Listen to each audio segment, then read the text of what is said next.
खुदाम यसु मसीह जिसमें होकर खुदा को हम अपना बाप कह सकते हैं, उसी के नाम में आपकी सलामती हो। आपने अक्सर लोगों को देखा होगा कि उन्हें कहानियां बहुत पसंद होती हैं, और मैं खुद भी कहानियां बड़ी पसंद करता हूं, लेकिन मुझे खास तौर पर वो कहानियां जो सच्ची कहानियां हैं, जो कि सच्चे वाकयात पर मबनी होती हैं, वो ज़्यादा पसंद हैं। यही सबब है कि मैं उन लोगों के बारे में पढ़ना बड़ा पसंद करता हूं या उनके इंटरव्यूज़ वगैरह सुनता हूं जिन्होंने किसी भी मैदान में, किसी भी फील्ड में, किसी भी पेशे में नाम पैदा किया है। वैसे तो अगर आपने किसी मशहूर शख्स के बारे में पढ़ना तो आप उसकी बायोग्राफी या वो किताब होती है जो उसकी ज़िंदगी पर लिखी जाती है, उसे पढ़ते हैं। लेकिन अगर आपने थोड़े वक्त में उनके बारे में ज़्यादा जानना हो तो उसके लिए आप उनका कोई इंटरव्यू देख लीजिए, तो थोड़े वक्त में आपको उनके बारे में ज़्यादा मालूमात मिल जाएंगी। तो काफ़ी साल पहले मेरी नज़र से भी एक मशहूर शख्स हैं जिनके बारे में आप बखूबी जानते होंगे, इंडिया के बहुत ही एक नामवर शख्स हैं, बड़े मशहूर एक्टर हैं, अमिताभ बच्चन। उनका एक इंटरव्यू गुजरा। तो अब जो शख्स इंटरव्यू ले रहा था उसने अमिताभ से पूछा कि आप एक ऐसे शख्स हैं जिनको दुनिया भर की हर चीज़ जो कोई इंसान ख्वाहिश कर सकता है वो हासिल है, तो क्या इसके बावजूद भी कभी आपको कुछ ऐसा महसूस हुआ कि कोई कमी है जो आपकी ज़िंदगी में रह गई है?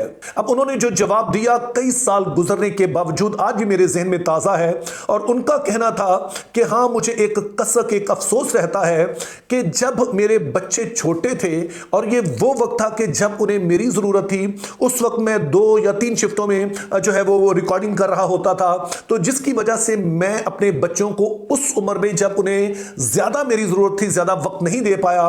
तो इस बात की मुझे कसक रहती है, इस बात का मुझे एक दुख रहता है। तो इससे एक चीज़ जो सामने आती है वो ये है कि इससे फर्क नहीं पड़ता है कि आप कितने कामयाब हैं, कितना बड़ा नाम है, आपके पास कितने वसाइल मौजूद हैं। इस सब कुछ के बावजूद जो माँ या बाप का साथ बच्चों के लिए होता है, जो घराने के लिए एक दूसरे की ज़रूरत होती है, उसका कोई मुतबादल नहीं हो सकता है।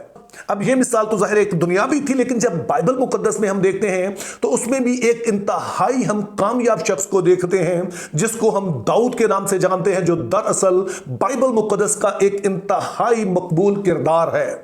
अब आप इस बात को बखूबी जानते होंगे कि जब खुदा ताला ने साउल को बतौर बादशाह रद्द कर दिया और शमूएल इससे बड़ा परेशान हुआ, वो मातम करता रहा, तो खुदा ने उससे कहा कि तुझे अब परेशान होने की ज़रूरत नहीं है, क्योंकि एक शख्स मुझे मिल गया है जो बतौर बादशाह मेरे दिल के मुताबिक है, कि जिस तरह के शख्स को मैं बादशाह बनाना चाहता हूं वो मुझे मिल गया है।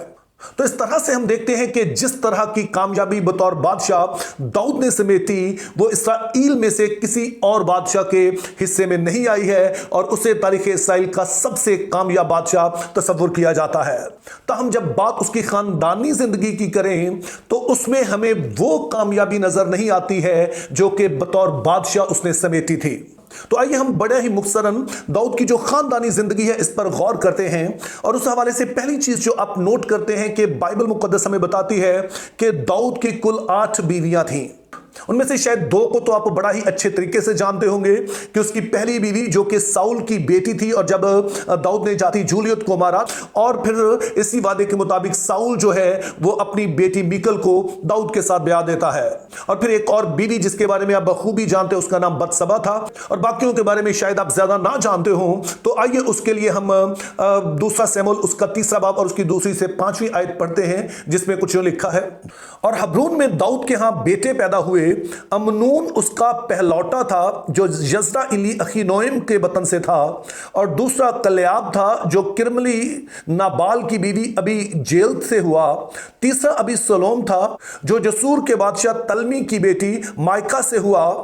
चौथा अदुनिया था जो हजीत का बेटा था, और 5वां सफ्तिया जो अबी ताल का बेटा था, और छठा इत्राम जो दाऊद की बीवी इजला से पैदा हुआ। ये दाऊद के यहाँ अबरून में पैदा हुए। तो इन आयात से हमें पता चलता है कि दाऊद की कुल 8 बीवियां और उसके फिर कई बेटे थे, जिनमें से कुछ के नाम यहाँ पर दिए गए हैं और बेटियों के नाम नहीं दिए गए, जिनमें से एक का जिक्र अभी हम पढ़ने जा रहे हैं। और फिर दाऊद की स्टोरी से जो दूसरी बात हम देखते हैं कि दाऊद की जो औलाद थी, इनके जो आपस में ताल्लुकात थे वो ऐसे नहीं थे जो कि खुदा प्रस्त लोगों के होने चाहिए। वो फैमिली का माहौल जो कि एक खुदा प्रस्त घराने का होना चाहिए, उस तरह का हमें नजर नहीं आता है। उसकी एक मिसाल हमें दूसरा शमूएल उसका 13वां बाब और उसकी पहली आयत में मिलती है, जिसमें कुछ यूं लिखा है, और इसके बाद ऐसा हुआ कि दाऊद के बेटे अबीसलोम की खूबसूरत बहन थी जिसका नाम तिमर था, उस पर दाऊद का बेटा अमनून आशिक हो गया और अमनून ऐसा करने लगा कि वह अपनी बहन तिमर के सबब से बीमार पड़ गया। अब जैसा कि हम पहले देख चुके हैं कि जो अमनून था ये दाऊद का पहलौठा बेटा था जो कि उसकी बीवी अखीनोइम से पैदा हुआ था, जबकि अबीसलोम की वालदा का नाम मायका था। और इसी अबीसलोम की हमें बताया गया है कि एक छोटी बहन भी थी जिसका नाम तिमर था। तो इस तरह से हम देखते हैं कि तिमर बुनियादी तौर पर अमनून की बहन है, अगरचे कि वो उसके मां की बेटी नहीं है लेकिन उसके वालिद दाऊद की बेटी है। तो इस तरह से हम देखते हैं कि बहुत ही करीबी रिश्ता है। लेकिन दाऊद के घराने में हम कुछ ऐसा होता देख रहे हैं जो कि अगर किसी गैर कौमों में भी हो तो वहां पर भी इसको इंतहाई हकारत से देखा जाता है। लेकिन हम देखते हैं कि यहां पर ऐसा होता है और बाद में दरअसल उसके साथ बदकारी भी करता है। तो जिसके जवाब में अबीसलोम जो है वो अपने भाई को यानी अमनून को कत्ल कर डालता है। लेकिन दाऊद के घराने की जो बदतर हालत है वो यहीं पर खत्म नहीं होती है, बल्कि जब दूसरा शमूएल उसका 17 बाब आप देखते हैं तो यही अबीसलोम बात में अपने बाप दाऊद के खिलाफ बगावत करता है और साजिश करता है कि किसी तरह से उसे मार डाले। लेकिन दाऊद को जब पता चलता है तो वो उसके सामने से भाग जाता है। और यह बात मुझे बड़ी ही अजीब मालूम होती है कि दाऊद जैसा सूरमा जिसने सारी जिंदगी अपने दुश्मनों पर गलबा ही पाया था, उन्हें शिकस्त ही दी थी, अब अपने ही बेटे के सामने से भाग जाता है। और उसकी वजह गालबन यह थी कि वो अपने बेटे के साथ लड़ना ही नहीं चाहता था।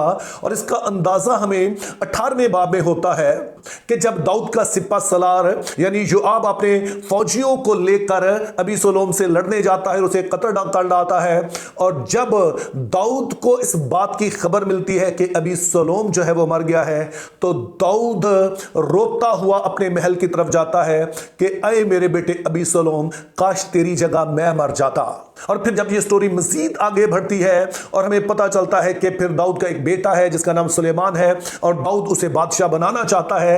लेकिन दाऊद ही का एक दूसरा बेटा जिसका नाम अदोनिया है जो कि उसकी बीवी हजीत का बेटा है, वो भी साजिश करता है और अपने बाप की मर्जी के खिलाफ जाकर वो अपने भाई सुलेमान को बादशाह से रोकने के लिए अपनी बादशाही का ऐलान करता है। लेकिन बहरहाल उसको भी बाद में सुलेमान बादशाह जो है वो कत्ल कर डालता है।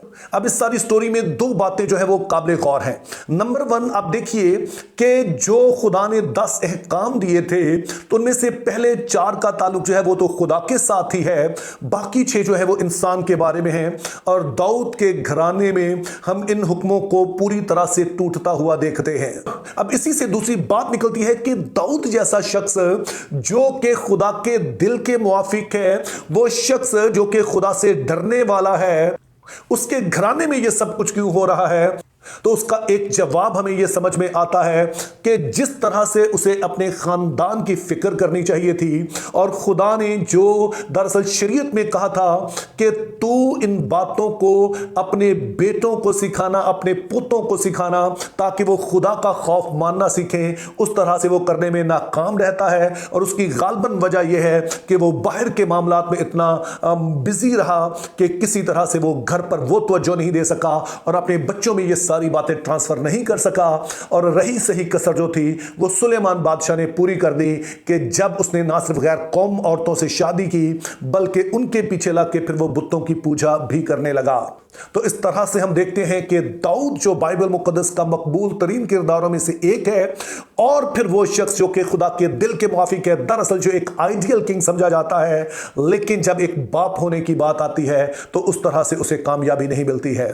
तो इस कलाम की रोशनी में मैं आप सभी से दरख्वास्त करना चाहूंगा कि ऐसा हो सकता है कि आप अपने बच्चों को बहुत कुछ दे रहे हैं और शायद बाकी बहुत सारी फील्ड्स में आप बहुत कामयाब हों, लेकिन वालिद के तौर पर, वालिदैन के तौर पर कामयाब होना ये ऑटोमेटिक नहीं होता है। इसके लिए बहुत सारी दुआ चाहिए होती है, बहुत सारी एफर्ट चाहिए होती है, बहुत सारा वक्त होता है जो बच्चों को दिया जाता है और उसी में जब हम रहनुमाई करते हैं तो खुदा हमारी इस कोशिश को बराबर करता है। तो मेरी दुआ है कि खुदा हमें फजल दे कि हम ऐसे वालिदैन ठहरें जो ना सिर्फ बच्चों को दुनियावी तौर पर सब कुछ मुहैया करें, ना सिर्फ उनके उनकी नफ्सियाती ज़रूरतें उनकी पूरा करें, बल्कि रूहानी तौर पर भी उनकी फ़िक्र करें, ताकि कल को हमें किसी तरह की कसक ना रहे, किसी तरह का हमारे दिल में कोई दुख ना रहे। Think biblically, live purposefully, have a very good day.